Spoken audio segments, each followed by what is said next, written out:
So today on 15 to Life, we're doing an interview with someone who is out of prison but kind of still in it in a sense, which is uh, great for us, bad for her, because we get to hear about it. And I've interacted with plenty of people that are in her situation, so I know it sucks. But it's great to get some exposure out to everyone to let them know what that's like for so many people getting out of prison. But it's a stepping stone to bigger and better things. So today, I have the privilege of speaking with Joy, who's going to tell us a little bit about herself. I will preface this with saying that, as always, I have questionnaires filled out.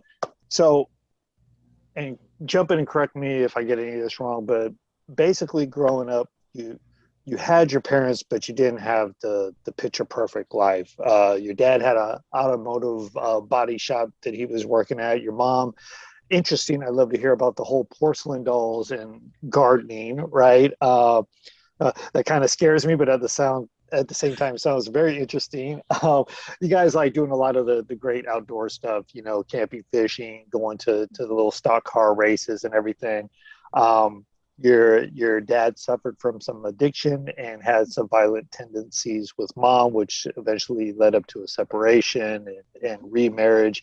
And with that, structure family wise kind of wasn't there and really led you to feeling isolated, which is something from your responses, I'm going to say, was something that kind of carried on as you became a young adult up until really going into prison, which you've been in prison twice.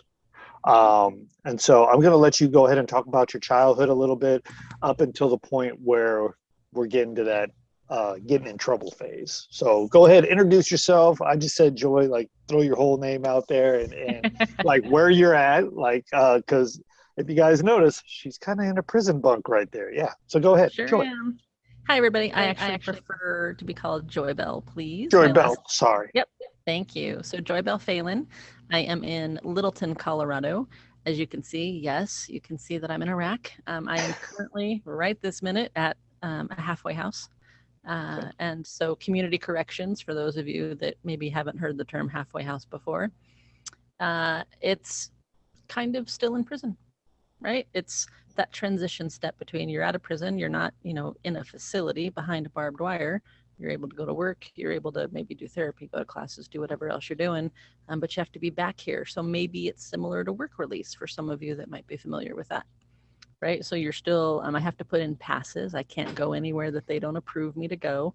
It does happen to be run by Geo Group. So if anybody's familiar with that, I'm living it right this minute.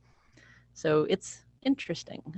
It's still better than being in prison. I'll take it any day of the week. But yeah, it's a different set of hoops to jump through and a different bit of stuff to do. So yeah, going backward to my childhood. I think like anybody else, we think we had a pretty normal, we think our childhood's like everybody else's, right? So I didn't know it was any different. I'm an adopted child. I grew up in a town called Arvada, Colorado, which is a suburb of Denver. So yes, the suburbs, right? Walked to school. We lived on half an acre. I had chickens when I was a little kid, right? I loved my big red chicken, right? Dad built hot rods, right? So surrounded by, I still love a beautiful muscle car. Appreciated that. Grew up with an older brother, grew up with dogs. I mean, just life, right? Didn't realize until much later that what happened at home was not normal. I have a lot of memories of a lot of physical abuse. Um, at the time, I didn't understand it was substance abuse, right? You don't get that as a kid. Um, I was very musical. My big brother was the athlete. So we had, that regular dichotomy. We didn't always get along like any other set of siblings on earth. Sometimes we did.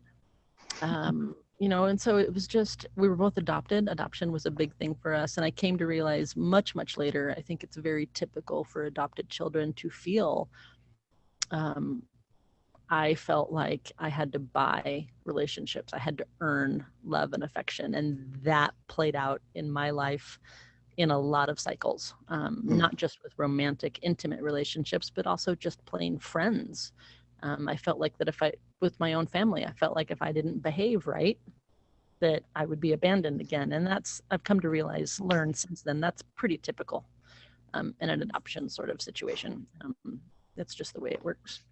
So I was that good kid that never got in trouble in school. Always, you can tell I'm pretty articulate and I'm pretty well educated. So I did well in school. I was active in drama. I sang in the choir. I started playing piano when I was around 5 or 6. So very disciplined musically.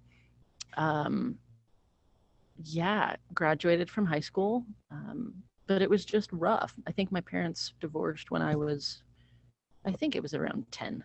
And that sort of set the stage for, there was a whole lot of other issues that came out of that, other sets of abuse and not so great things. So I was definitely, at the time I started committing my crime, I was on my second marriage with, of course, a violent man, because that's what I knew, right? I thought that was normal, for lack of a better word. So it wasn't unusual that I was married to a man that had his own set of addiction and violence issues. I thought that was normal. And I didn't see myself as a battered woman. Um, in a strange way, I thought other people needed help more than I did, and perhaps, perhaps if I could have recognized what was happening to me was trauma, was abuse, and I could see it on one level, right? But I also couldn't see that I needed help just as much as some other woman who was actually being physically abused. The fact that he didn't put his hands on me doesn't make it not abuse, right? And I didn't feel like I could ask for help. I didn't feel like there was anywhere I could go. And so what I started doing, at that time, I had my own business. I was running a bookkeeping and payroll company. I'm good with numbers, right? And so what I chose to do is I started stealing money from someone that I was working for to pay my mortgage and put food on the table. And when my addict husband didn't feel like going to work and we couldn't pay our bills, that's how I was supplementing our income. Wow. So you started stealing money. Tell us a little bit about that, right? Like, how were you able to do that and not draw attention to yourself and actually get enough to where you could pay the mortgages and all that? Well, let's preface this by saying that currently my restitution sits at $500,000 before interest. So over roughly 10 years, I stole a lot of money. I was working as a bookkeeper, so I had access. My first victim, my first case was a doctor. I had access to blank checks and a signature stamp. So it was very easy to write myself a check, hide it in the accounting system, and I stole, good grief, at one point I was stealing something like $5,000 a month from this man. Yeah. And after a while, it gets really easy to rationalize to yourself, oh, I have to pay my mortgage. Oh, the truck needs tires. Oh, we don't have any food in the house. Like, we weren't living and my husband had no idea what I was doing. I didn't tell anybody what I was doing, right? I was that secrecy, right? That shame, that fear, right? I wasn't telling anybody what I was doing. And on one hand, I have to wonder, did my husband have any idea? Like, did he not at all wonder where the money was coming from? And we've never had that conversation. We got divorced way before I ever went to prison. One day when he took a baseball bat to a stranger's car parked out front was the last straw. And I hired movers, stole more money to rent an apartment, hire movers, move my butt out of that house, right? And we got divorced. So then, of course, I was stealing more money to keep myself taken care of, right? Because at that point, I wasn't particularly in contact with my adopted family. I cut them off completely in 2005 was the last straw there. But, there is definitely a piece of me that wonders, did he not question how bills were getting paid? Yeah, probably a pretty good question. And I've been in situations where I will say I've thought things and then found out later that, oh, you were doing something or what. So I'll say us guys can be stupid sometimes and kind of let things slide for a while. And yeah. Well, I would imagine he was both an alcoholic and a pothead. And so he was funding his own. He probably wasn't paying enough attention. I mean, that's human Yeah. nature. Right? We see what we want to see. We don't see what we don't want to see, right? That's human nature. Man or Yes. woman, Yeah. right? Most definitely. Um, yeah, but so I had access, like I said, I had access to blank checks and a signature stamp. So it was as easy as I had access and was cutting myself checks.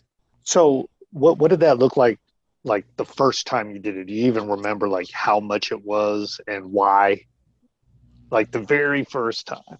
I think the very first time it was as small as a couple $100 and we had no food in the house and he wasn't going to work. And it was as simple as we were hungry and I wanted to make sure, I was, had wrapped myself up in, I had to be perfect, right? I had to be the perfect wife. I had to have a job. I had to keep the house clean. I had to pay all the bills. Like I was that, you know, bringing home the bacon, fry it up in the pan, right? Sort of. Because, so let's go backward a little bit. When my parents did get divorced, the lesson that had been reiterated, my mom never remarried. She stayed single as far as I can remember.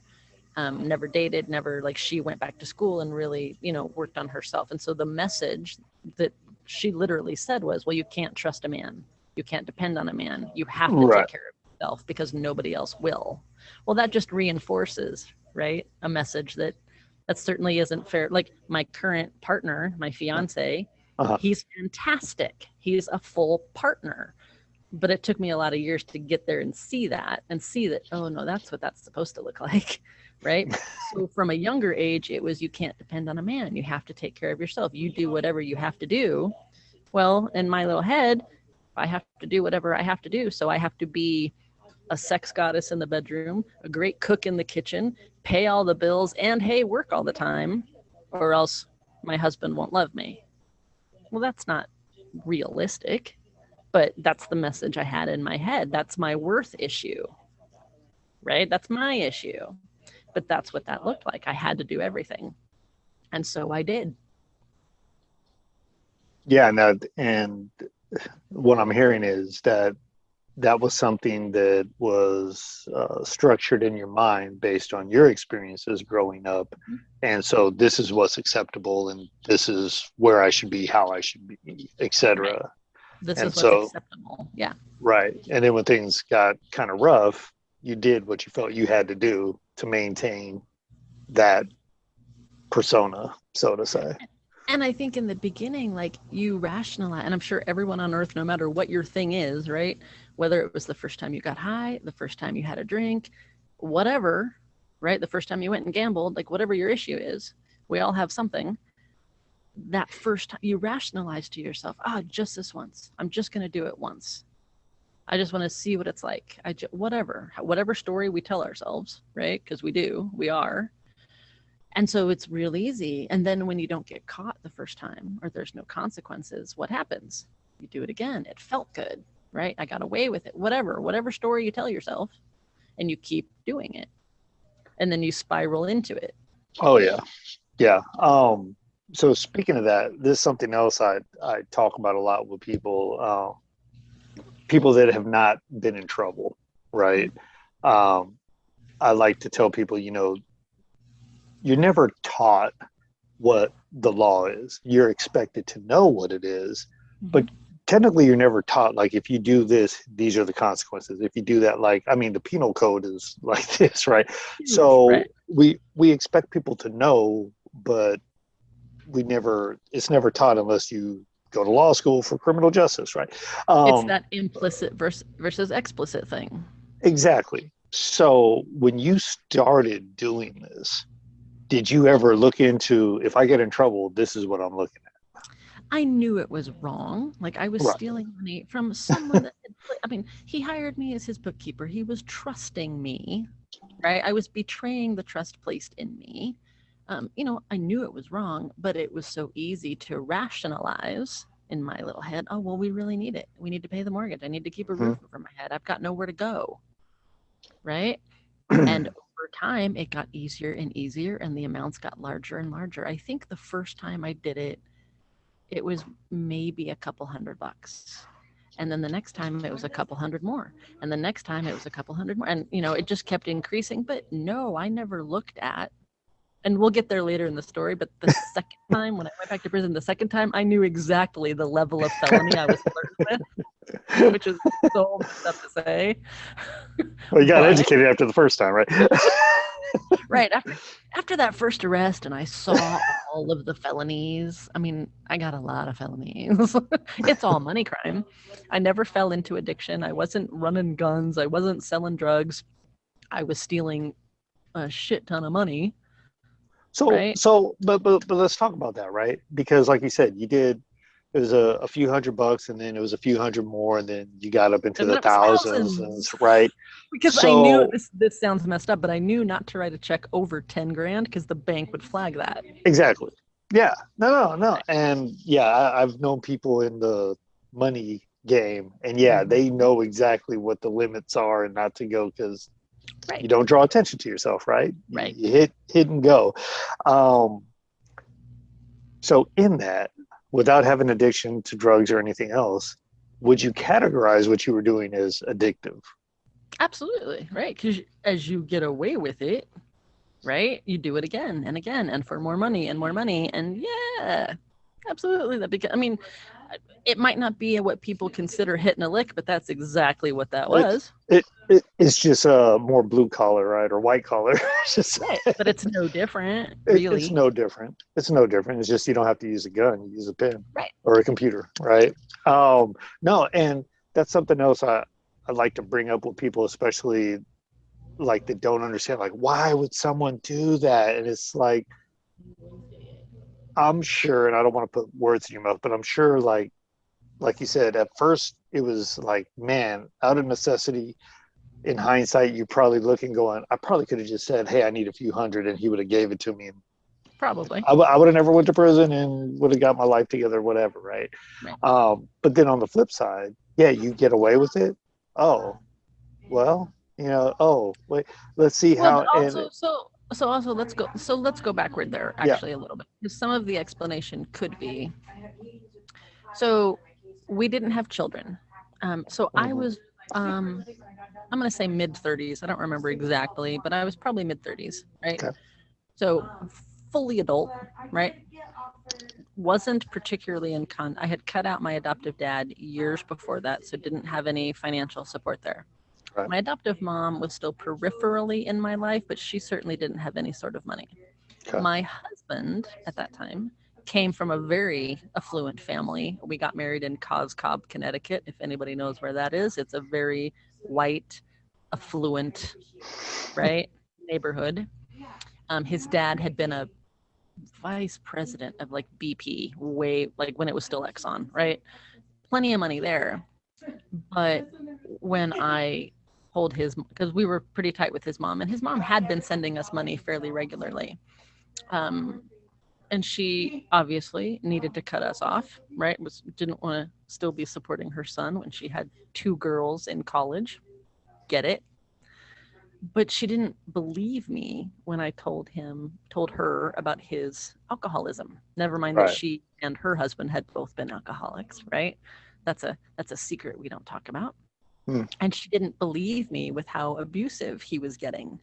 And it was at the point where like holes in the walls, things broken. No, he didn't put his hands on me, but it was definitely getting there. Like that was Right, going to be the next. That's how that escalates, right? For anybody that right, knows that cycle. mm-hmm. And so what ended up before I actually left him that last Christmas, we were supposed to go. She lived in Florida now.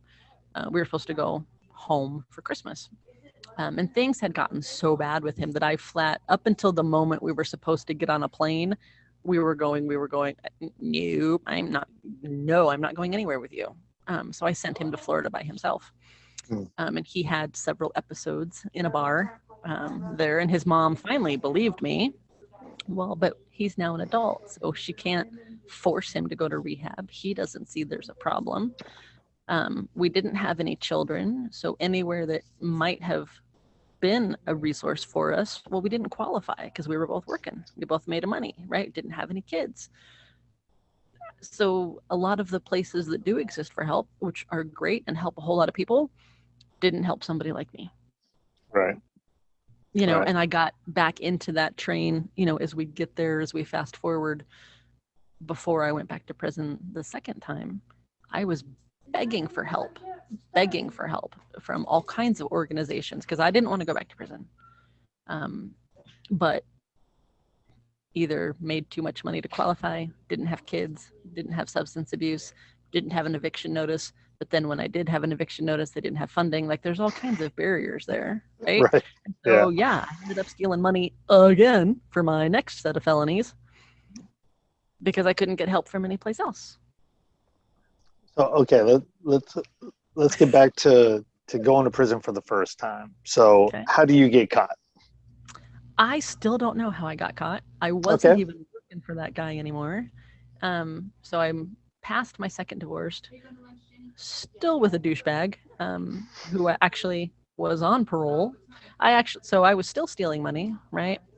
Got yet Mr. Douchebag, got him through his parole term, right? And he went immediately back to meth after he successfully completed parole. So there was another abusive man with an addiction issue, right? There's a theme here, folks. Well, He had, it was 2 years on meth with him of a nightmare of I love you, I need you, I can't be clean without you, blah, blah, blah. So he actually had been at my home, wouldn't leave, had to call the police, turned it into a domestic. Couple weeks later, the same set of officers returned to my apartment to arrest me, and remembered one of them because he resisted arrest like it was a big, memorable kind of thing. So one of the officers that was there to arrest me that night remembered from a few weeks prior. They were actually I've never been arrested before, so don't exactly know how it's supposed to go. They let me put on a coat. They let me put on shoes. Like they were probably as kind and professional as they could be, even though they were still arresting me. Transported me to booking. I've never been booked before, never spent a night in jail. And I'm at this point, probably 37, something like that. Was scared to death, had no idea what to expect, what this was going to look like. Crying, shaking, being fingerprinted, being strip searched, was horrifying. I'd never had to do that before.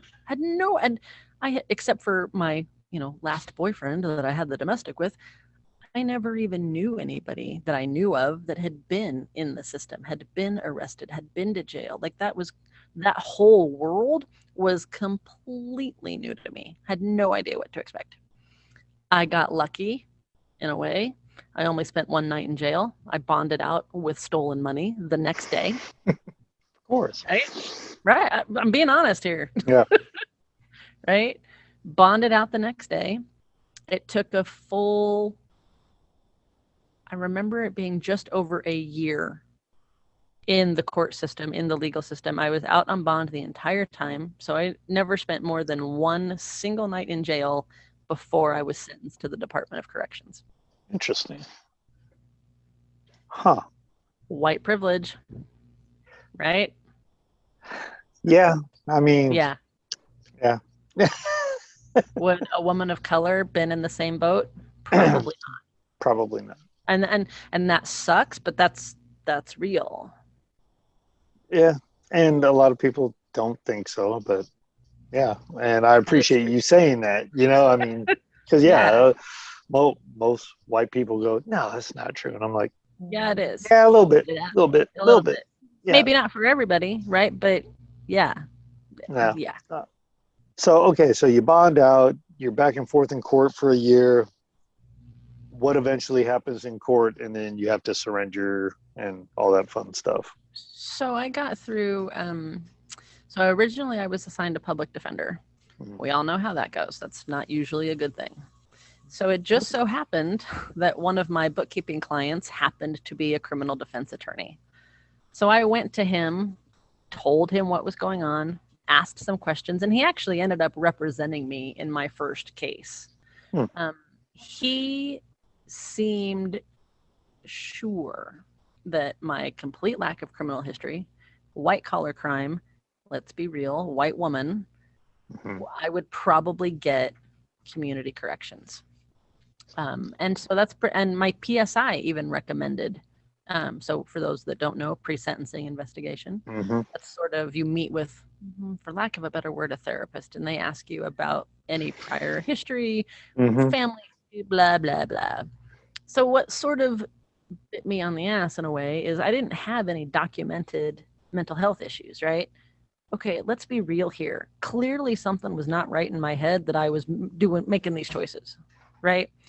Sure, not a substance problem. I wasn't drinking, I wasn't doing meth, I wasn't shooting heroin, like whatever else, wasn't popping pills, right? The problem I had is, you look at me, I'm educated, I'm articulate, I'm white, clearly, and so you think everything's great. Well, clearly everything's not great, because I'm making stupid choices that are going to get me in some serious trouble. But nobody looks at worth issues as being something to be solved when they are, right? So we really thought community corrections. And so for the entire year, 6 to 8 months that he's representing me before we get to try, not even a trial, I took a deal like everybody else on earth. You take a deal because they scare the hell out of you with what could happen, right? How many people do we know, right, that are in on a deal that's not even the crime they actually committed? It happens, people. It happens every day. So I had planned for community corrections, right? Packing up my apartment, signing a power of attorney to give a friend access to my money and my stuff, because I didn't have any family at this point. I'm not married, don't have kids, don't have family. Like, I don't have anybody else. And so we really thought community corrections. So that's what we prepared for. Well, the county I was in, Jefferson County, Colorado, they really don't like economic crime done by white women, right? So let's see.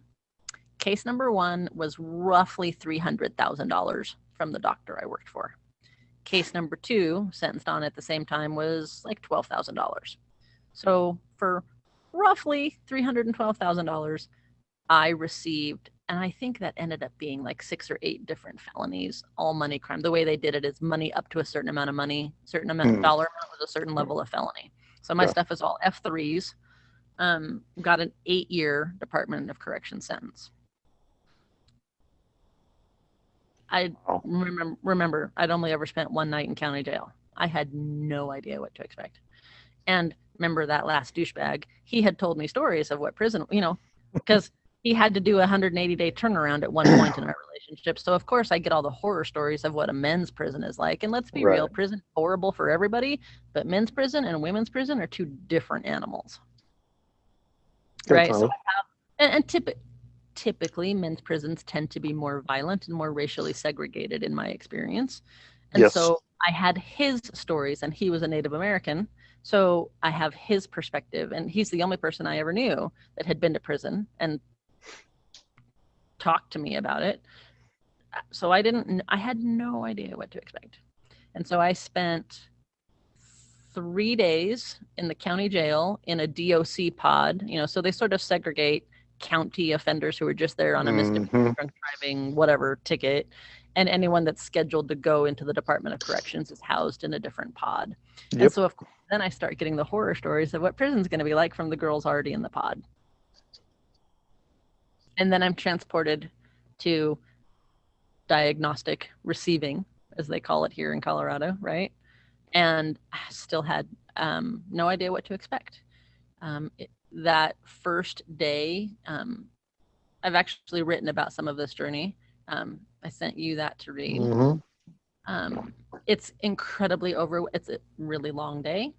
And when you don't know what to expect, they sure as hell don't want to explain shit to some new number coming in, because there is sort of an assumption that everyone going into prison has been there before, part of the criminal lifestyle, right? They don't want to explain to you, someone like me who has no frickin', why are you yelling at me? I haven't done anything, right? Like, this isn't how we're supposed to treat people. But here I am, and I get to be strip searched, and you can't tell in this picture, but I'm covered in tattoos. Well, I don't know how they do it in other states, but here they have to take a picture of all of that. I was in that little photo booth for a come on, people, I am fully covered in tattoos, so I was there for a really long time. and getting an ID and talking to mental health for all of 5 minutes, all of the stuff. I'm sure, yeah, okay, every state's different, but there's a theme there. There's probably some big similarities in how that first day, seeing dental, seeing mental health, seeing medical, getting your ID, getting your uniform, getting your boots, all of the stuff you got to do, right? That's probably pretty similar everywhere. But when you have no freaking clue what's happening, it's really overwhelming. And I absolutely was scared to death and had no idea what to expect.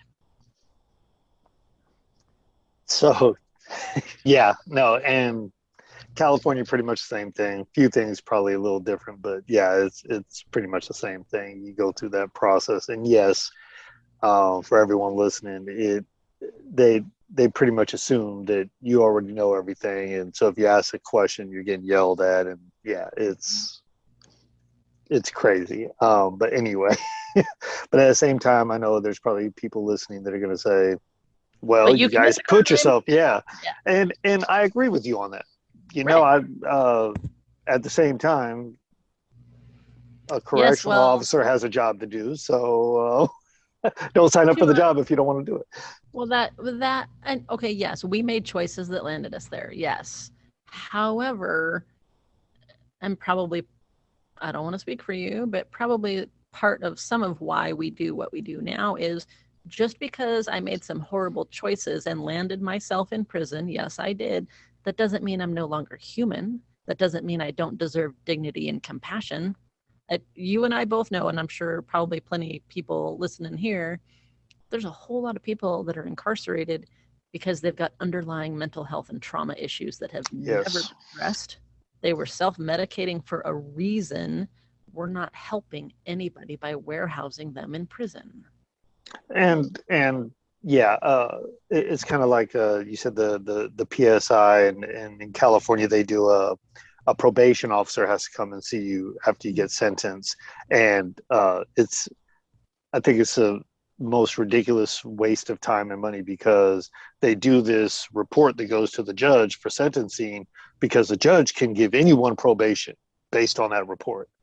To my knowledge, no one has ever got it. Well, of Like, course you not. know what I mean? So my question is, why even do it? Like, what's the point? Because you get asked all the same crap when you get to prison anyway. So why waste everyone's time and someone like me? And I'm like, oh my god, I got family, I got all this good stuff in my. Yeah, they didn't They care. don't care. Yeah, so yeah, I definitely agree. Like, my thing is, regardless, once you go through that process and you're being warehoused, yeah, I'm a ward of the state. Like, whether you like it or not, your system take care of me. No, I don't need steak dinners and stuff, but hey, like I need my medical. I need like if I have a stupid question, it's because I don't know. Like educate me. Mm-hmm. If I ask the Right. same question 5 times, sure, yell at me because now, yeah, I'm a dummy and I'm showing you that. But to your point, how many people are not diagnosed with what's Anything. really, Right. yeah, what's really going on, right? And I'll definitely say from my prison experience, I mean, there were guys in there that were super intelligent, but they were like evil. And I couldn't help but think, man, maybe if someone really put some time into them, like they could take that intelligence and that ingenuity and apply it to positive things versus like constantly trying to, always go against whatever is quote unquote right. But anyway, I digress. We So could be here for days on that yes, subject. we could. So all right. So